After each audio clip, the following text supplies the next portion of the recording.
Okay, so now we can practice some of that Millikan apparatus type stuff that we looked at in the last video. So here we have an argon nucleus balanced inside a couple of plates. We know the forces are going to be equal to each other.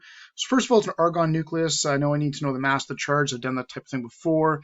So we're going to find the mass and the charge of the nucleus. And we've done this before. The mass is 40, so times the AMU, get 18 protons, so 18 times the charge of proton.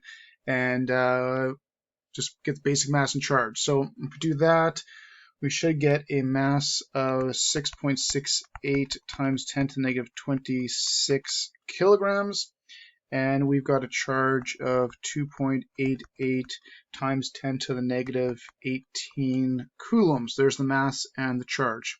Okay, well, if this thing is balanced, again, we've done this type of thing before, I know that my QE has to be equal to my mg to get that balance.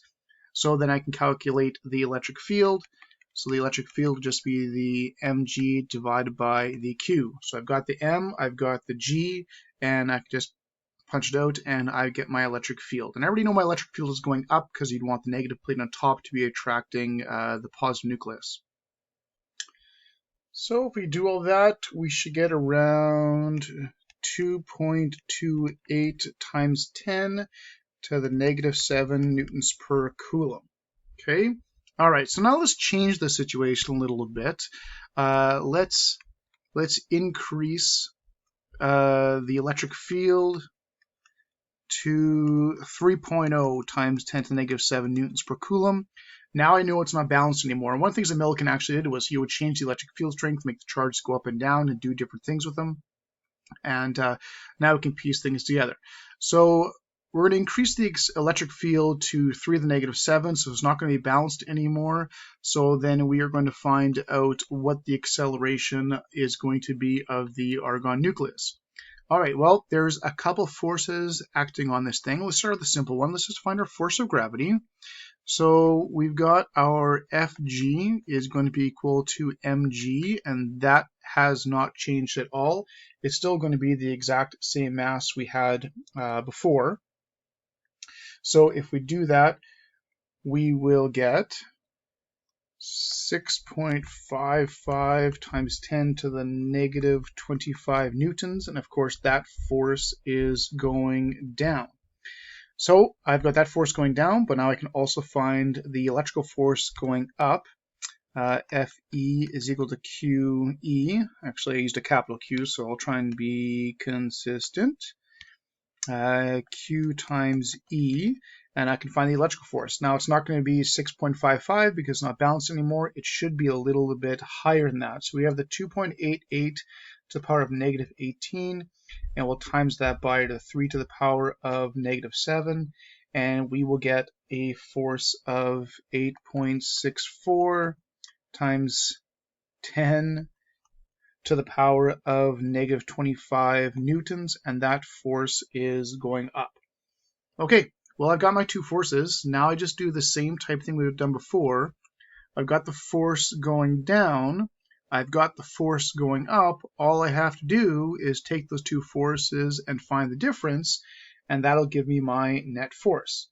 So if I find the difference between those two forces, I can see that, I'll use a green one, I can see that the electrical force is winning, and this will be my net force.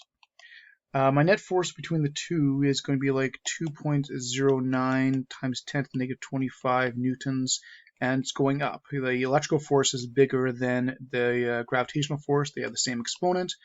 So the net force is up just by subtracting the two. And then all we have to do is the same type thing you guys have done lots before.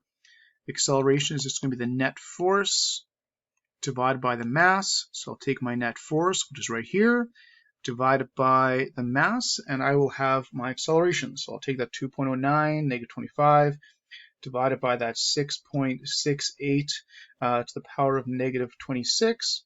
And we've got an acceleration of around 3.1 meters per second squared going up.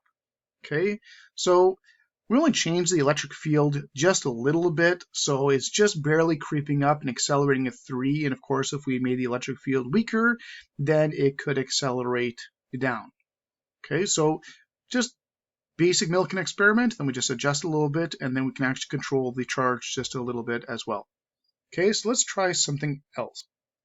Okay, so this time we have a balanced nucleus inside two plates with 2.24 to the -7 newtons per coulomb, and the mass of the nucleus is 8.02 to the -26 kilograms, and I want to know what element it is.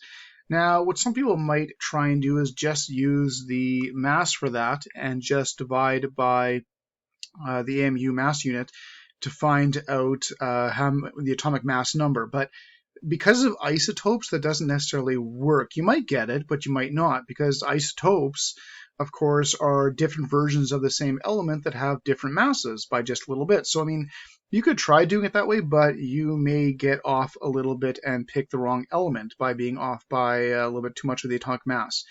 So, of course, the element, this is always basic grade 9 science. This depends on the number of protons. It's always about the number of protons. The number of protons defines the element. So we need to find out how many protons it has. So to find out how many protons there are, we need to know the charge, which we can do because we have everything that we need. So let's find the charge. So charge, since it's balanced, the force of gravity would just be divided by the electric field because it's balanced, and we can find the charge. So if we do the mg for this thing and we divide it by the 2.24 to the -7, we can find out the actual charge on the nucleus. So we get 3.51 times 10 to the -18 coulombs. So there is the charge of my nucleus. Now, this charge comes from how many protons we have. So if I take that number and I divide it by the E value, or the charge of a proton, I can find out how many protons that was actually created that charge.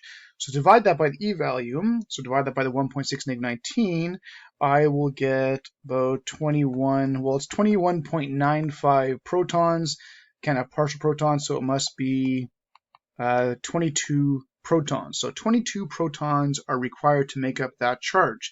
And there's only one element in the entire universe that only has 22 protons, and that would be titanium. So that must be a titanium nucleus between the plates. So this is how the Millikan apparatus and electric fields are often used to actually identify elements and actually identify what kind of nuclei you're talking about and that type of thing. There's lots of applications for it actually out there, but this is one of the simple ones using a very simple Millikan type of idea, balancing out nuclei, finding how much charge they have, and then figuring how many protons they must have, and then you can actually identify the actual element on the periodic table.